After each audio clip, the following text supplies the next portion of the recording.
تو بشرا be be جو ہیں وہ شاید رہا ہو جائیں عید سے پہلے، لیکن اس کو میں 50% کہوں گا، کیونکہ عمران خان صاحب کے بیان کے بعد میرا یہ خیال ہے کہ جو اسٹیبلشمنٹ ہے وہ سختی کرے گی اور ججز کو مزید دبائے گی، تو یہ چیز بھی ڈیلے کا شکار ہو سکتا ہے۔ بٹ ٹرسٹ یو می، باہر آنے کی کوئی جلدی نہ عمران خان صاحب کو ہے اور نہ ہی بشرا بی بی کو ہوگی۔ اس کے بعد 190 ملین والا القادر ٹرسٹ والا کیس ہے، اس کا ٹرائل چل رہا ہے۔ اس میں عمران خان صاحب کی جو ہے وہ بیل نہیں ہوئی ہے، ابھی اس میں بیل ہونی ہے۔ وہ ٹرائل وہ جیل میں چلا رہے ہیں، آلدو وہ ٹرائل ہر آئے دن جو ہے وہ اس کیس کے کمزور ہونے کو ثابت کر رہا ہے۔ ابھی کل پرسوں کی مثال لے لیجئے کہ اس کیس میں جو الزام تھا عمران خان صاحب کے اوپر کہ انہوں نے جو زمین ہے جس پہ ان کی یونیورسٹی بنی، جو ٹرسٹ کی یونیورسٹی ہے القادر ٹرسٹ کی، وہ رشوت کے طور پہ لی، اور جب پٹواری نے آ کے جو مین وٹنس تھا پروسیکیوشن کا جس نے بیان دیا، اس نے تو باقاعدہ طور پہ کراس ایگزامینیشن میں یہ ایڈمٹ کر لیا کہ اس کی جو ٹرانزیکشن ہے وہ ان لیو آف کنسیڈریشن ہوئی ہے، اور اس کے پاس ایسا کوئی ثبوت نہیں ہے کہ یہ زمین جو ہے وہ مفت دی گئی ہے۔ تو اس کے بعد تو پروسیکیوشن کا کیس ویسے ہی دڑم سے گر گیا، لیکن آپ جانتے ہیں نہ ججز آزاد ہیں، نہ پروسیکیوٹرز آزاد ہیں، اور نہ ہی گواہ آزاد ہیں،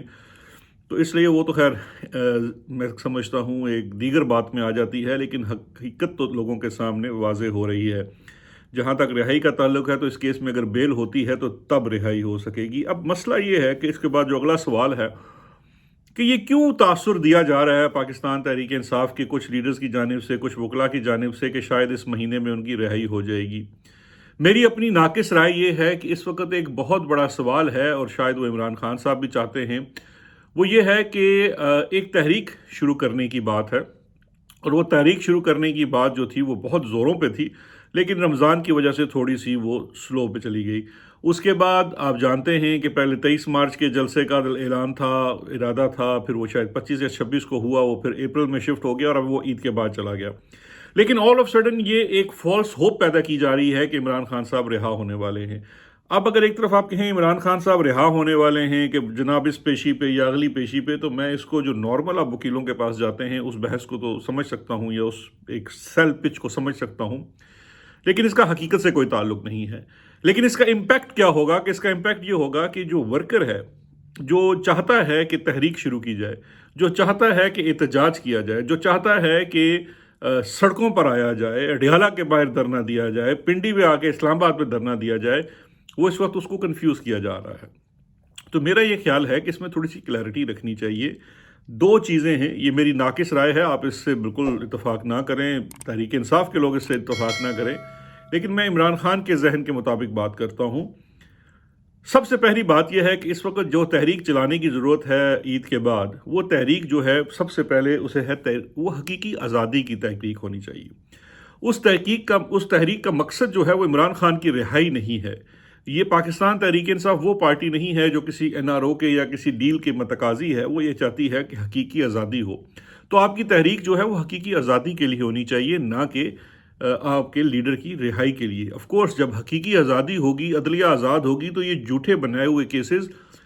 24 گھنٹوں کے اندر گر جائیں گے۔ تو پہلی چیز تو یہ ہونی چاہیے کہ یہ حقیقی آزادی کی تحریک ہونی چاہیے، اور اس میں اب ایڈیشنل پوائنٹ 8 فروری کے بعد شامل ہو جاتا ہے مینڈیٹ کی چوری، یعنی کہ مینڈیٹ کی چوری کے خلاف احتجاج ہے، اور آپ نے وہ اپنا مینڈیٹ واپس لینا ہے، کیونکہ عوام نے آپ کو ایک امانت دی، اپنی ووٹ امانت کی صورت میں دی، آپ سے چھین لی گئی۔ جن لوگوں نے چھینی ہے وہ تخت پہ چڑھ کر بیٹھ گئے ہیں، ان کے ہم نوا بہت طاقتور ہیں، وہ توپوں گولوں کے ساتھ لیس ہیں۔ آپ نے تحریک چلانی ہے، آپ نے ان سے اپنا مینڈیٹ واپس لینا ہے۔ ضرور آپ اسمبلی کے اندر اور سینٹ کے اندر اس تحریک کو چلائیں، لیکن جب تک آپ یاد رکھیے سڑکوں پر نہیں آئیں گے، آپ کی تحریک کہیں نہیں جائے گی۔ اس کے ساتھ ساتھ ایک چھوٹا کامنٹ لے لیں، لوگوں کو پسند نہیں آئے گا۔ آج سینٹ کے چیئرمین کے انتخاب کے لیے جو چیئرمین سینٹ کو بھی ایک تحریک پیش کی گئی پاکستان تحریک انصاف کے 4 یا 5 سینیٹر کی جانب سے، پھر وہ اسلام آباد ہائی کورٹ بھی گئے کہ چیئرمین کا الیکشن جو کل ہو رہا ہے اس کو روکا جائے۔ میری ناقص رائے میں یہ کوئی بہتر اسٹریٹجی نہیں ہے اور غیر ضروری ہے، کیونکہ اگر اس کا الیکشن رک بھی جاتا ہے، آپ کی بات مان بھی لی جاتی ہے، تو اس کا فائدہ تو صرف صادق سنجرانی کو ہوگا کہ کچھ دن وہ چیئرمین اور رہ جائے گا، کیونکہ اگر کے پی کے جو 4 یا 5 سینیٹرز بننے ہیں پی ٹی آئی کے، وہ بن بھی جائیں تو نمبر گیم میں تو آپ پھر بھی نہیں ہیں۔ تو اگر اس میں تعطل ہوتا ہے یا اس میں ڈیلے ہوتا ہے تو صادق سنجرانی کا فائدہ ہوگا۔ پاکستان تحریک انصاف کو سینٹ سے کیا فائدہ ہوا ہے؟ پاکستان تحریک انصاف کو تو سینٹ کا پلیٹ فارم استعمال کرنا چاہیے اپنی بات کرنے کے لیے، بلز کو روکنے کے لیے، سب چیزیں کرنے کے لیے۔ یہ جو چیئرمینی اور نائب چیئرمینی کی جنگ ہے، یہ تو آپ اپنی حکومت کے دور میں نہیں جیت سکے، تو اب تو آپ اپوزیشن کیا، ابھی تو آپ دیوار کے ساتھ لگائے گئے ہیں۔ تو میرا یہ خیال ہے کہ جو یہ مشورہ دے رہا ہے یہ کوئی خاص بینیفیشل نہیں ہے، میں بھی سنجرانی صاحب ہوں یا جو بھی ہو، لیکن مجھے اس میں کوئی بینیفٹ نظر نہیں آتا۔ ہمیں فوکس کی ضرورت ہے، پاکستان تحریک انصاف کی لیڈرشپ کو فوکس کی ضرورت ہے کہ آپ فوکس کریں اپنے مقصد کی جانب۔ عوام کے ساتھ آپ کا جو رابطہ ہے اس نے آج آپ کو دوبارہ سے گراؤنڈ میں، فیلڈ میں آ کے کھڑا کیا ہے، اس رابطے کو مت توڑیے۔ اس کے بعد دوسری بڑی ڈیولپمنٹ جو ہے وہ جناب محسن اختر کیانی صاحب کے خلاف ایک نیا ریفرنس فائل کیا گیا ہے۔ اسلام آباد کے ایک وکیل ہیں وقاص ملک صاحب، ان کے جانب سے اس ریفرنس میں جو اگر آپ ان شارٹ پوچھیں تو اس ریفرنس میں یہ کہا گیا ہے کہ جو چٹھی لکھی ہے 6 ججز نے سپریم جوڈیشل کونسل کو، وہ بیسیکلی جسٹس محسن اختر کیانی کے ایما پر لکھی گئی ہے، اور یہ جو چٹھی ہے اور یہ سب چیزیں جو ہیں یہ ان کو بیسیکلی ان کا مس کنڈکٹ ہے، تو ان کے خلاف جو ہے وہ سپریم جوڈیشل کونسل کا ریفرنس چلایا جائے۔ اب دیکھیے یہ بات کہ یہ والا جو بیانیہ ہے، یہ دراصل یہ جو بیانیہ ہے یہ اسٹیبلشمنٹ کا بیانیہ ہے، اور اس بیانیے کا اظہار جو اسٹیبلشمنٹ کے آج کل ایجنٹ ہیں نون لیگ اور اس کے اندر لوگ، اسپیشلی عطا طاہر صاحب، وہ اپنی ایک پریس کانفرنس میں اس کا اظہار بھی کر چکے ہیں۔ جو مضمرات ہیں اس پٹیشن کے سپریم جوڈیشل کونسل کو جو فائل کی گئی ایک وکیل کی جانب سے، جس کو آج باقاعدہ طور پر ہائی لائٹ کیا گیا، میڈیا کے اوپر چلایا گیا، وہ دراصل ہمارے وزیر اطلاعات صاحب اپنی پریس کانفرنس میں کچھ عرصہ پہلے فرما چکے ہیں۔ تو اس لیے یہ کوئی حیرت کی بات نہیں ہے کہ اس وقت یہ ایک پریشر ٹیکٹک استعمال کیا جا رہا ہے جسٹس محسن اختر کیانی کے خلاف۔ اور دوسری چیز جو اس سے آپ کو پتہ چلتی ہے وہ یہ ہے، پتہ چلتی ہے کہ ان 6 ججز میں سے جو سب سے زیادہ غصہ ہے ہماری اسٹیبلشمنٹ کو یا کمپنی بہادر کو یا اپارا یا کوسار کمپلیکس والے لوگوں کو، وہ جناب محسن اختر کیانی کے اوپر ہے۔ اور اس غصے کا آپ کو عالم یہاں سے بھی پتہ چل جاتا ہے کہ جہاں پہ کچھ ججز کی تو بیڈ روم میں کیمرے لگانے پر اکتفا کیا گیا، لیکن محسن اختر کیانی صاحب کے بردر ان لا کو اٹھا کر بری طریقے سے ٹارچر بھی کیا گیا۔ تو یہاں پہ جو دشمنی ہے، جو ٹارگٹنگ ہے، وہ اس حد تک چلی گئی ہے۔ افسوس ہوتا ہے باقی ججز اور چیف جسٹسز کے اوپر کہ جو اپنے جج کا تحفظ کرنے میں بری طرح سے ناکام ہیں، اور حکومت وقت جو ہے وہ اپنے چمچوں کرچوں سے ریفرنسز فائل کروا رہی ہے۔ کیونکہ اصل میں دیکھیے یہ ریفرنسز جو ہے نا، یہ بڑا پرانا ٹیکٹک ہے، لا منسٹری اس میں بڑا رول ادا کرتی ہے کہ کسی وکیل کے تھرو ریفرنس فائل کروا لیا جائے، اور ایسے وقت میں شک اور بھی گہرا ہو جاتا ہے جب آپ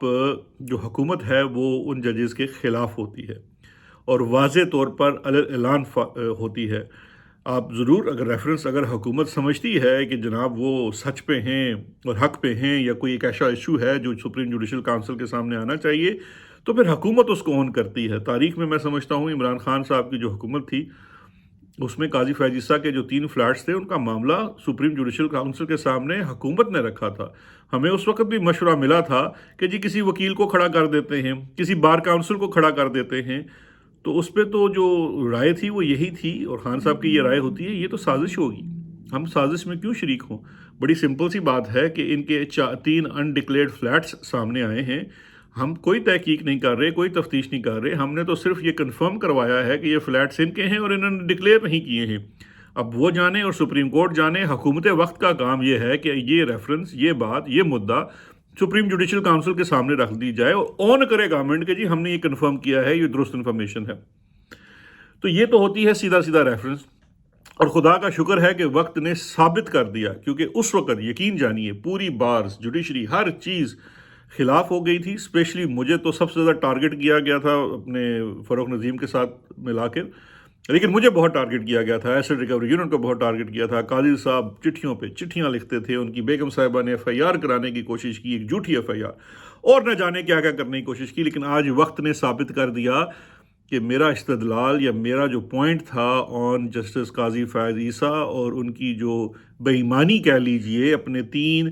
باقاعدہ طور پر ملکیت کے فلیٹ جس کی کوئی وہ پروف نہیں کر سکے کہ ان کی ملکیت ہے اور جس کا کوئی منی ٹریل نہیں دے سکے، وہ درست انفارمیشن تھی۔ آج تک وہ انفارمیشن غلط قرار نہیں پائی، آج تک یہ ثابت نہیں ہوا کہ انہوں نے وہ فلیٹس کہاں سے خریدے۔ تو کم از کم مجھے بڑا اطمینان ہے، اطمینان قلب ہے کہ، اور اس کے ساتھ ساتھ یہ کہ کبھی ذہن میں آتا تھا کہ یار یہ تو بڑے پرو رائٹس تھے، اور یار جناب بڑے اچھے جج تھے، غریبوں کا خیال رکھنے والے، کمزوروں کا خیال رکھنے والے، ساتھ دینے والے۔